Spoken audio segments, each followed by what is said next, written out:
Bom, vamos falar sobre as disputas entre partidos da base de sustentação ao governo Rafael Fonteles em relação ao ano de 2026. O MDB terá a possibilidade de participar da chapa majoritária e parte do MDB define que Temístocles Filho deve ser o candidato a vice de Rafael Fonteles, ou seja, o atual vice-governador deve repetir a dose, participar de novo da chapa nesse mesmo lugar, nessa mesma posição. A defesa é sustentada, por exemplo, pelo deputado João Madison, do partido, do MDB, que conversou com Elivaldo Barbosa. Nós vamos trabalhar para isso. Nós tivemos uma reunião ontem do partido, onde nós tocamos nesse assunto, e esse assunto foi uma das metas, ou seja, a permanência do Temístocles como vice-governador, até porque o Temístocles serviu para ser candidato no primeiro mandato. O Temístocles é um político, é uma pessoa que goza de um prestígio não só do MDB, mas em todos os partidos, então não tem por que tirá-lo. Por que tirá-lo? Então nós vamos trabalhar o MDB juntamente com o PSD, os dois partidos, para que haja a permanência do Temístocles como vice e os dois senadores, Marcelo Castro e o Júlio. O problema é que o Partido dos Trabalhadores se articula para tentar indicar um candidato ao Senado. O deputado Lima, do Partido dos Trabalhadores, falou a respeito dessa articulação, defendendo espaços para o Partido dos Trabalhadores. Bom, 2025 é um ano de muito trabalho, de muitas ações e também de muitas articulações políticas, muita conversação entre as lideranças, dentro dos partidos, então entre os partidos, para a formação ou para a consolidação de uma ampla aliança. Então, o PT reafirma essa ideia de que está confirmado até o momento apenas a candidatura à reeleição a nível nacional do presidente Lula e a nível estadual do governador Rafael. Todas as outras possibilidades são resultado das conversações que acontecem inclusive em 25 e se estenderão até as convenções em 26. Daí, Elivaldo Barbosa, começo com você. O Partido dos Trabalhadores quer mais espaços, portanto, esse lugar no Senado. E o MDB disse que saiu de uma reunião e que tem um entendimento de que, no caso, Rafael Fonteles e Temístocles Filho já têm um lugar garantido. Na verdade, se levar ali ao pé da letra, segundo o João Madison, essa reunião do MDB já definiu a chapa toda. É verdade. Rafael Fonteles, Temístocles Filho, o Marcelo Castro, MDB, e Júlio César pelo PSD. Nesse caso, ou nessa tese, que foi resultado, segundo o líder do MDB na Assembleia, João Madison, de uma reunião da federação informal, mas é uma federação, PSD e MDB.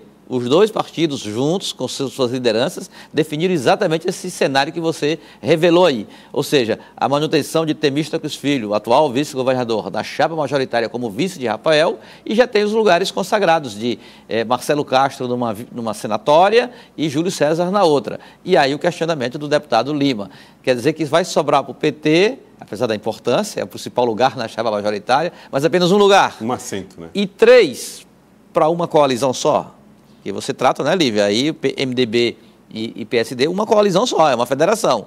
3 lugares, vice e as 2 senatórias para coalizão MDB e PSD e para o PT apenas a vaga do governador Rafael Fonteles. Exatamente, e um ano antes da eleição. Então essa definição, ela é vista de certa forma como audaciosa por alguns aliados do Partido dos Trabalhadores que colocam uma necessidade do partido ter mais protagonismo, que inclusive muitos colocam o governador Rafael Fonteles como um integrante ou um representante de todas as siglas da base aliada, não somente do PT. Então seria uma necessidade de ter uma representação do PT nessa chapa majoritária, inclusive defendida por uma vertente, que é a mesma do Francisco Lima, do deputado estadual, do deputado federal Francisco Costa, que colocou que o MDB e o PSD não podem fazer essas definições à parte do governador e à parte da base. Então, existe sim um grande grupo político que quer que o PT tenha um candidato ou na senadoria ou na vice-governadoria para poder montar essa estrutura petista, porque é um partido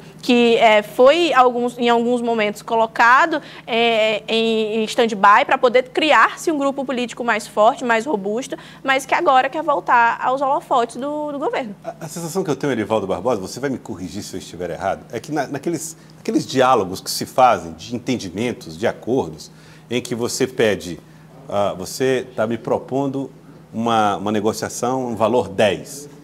Eu peço 5 para ver se a gente fecha em 8. Fecha em 8, é.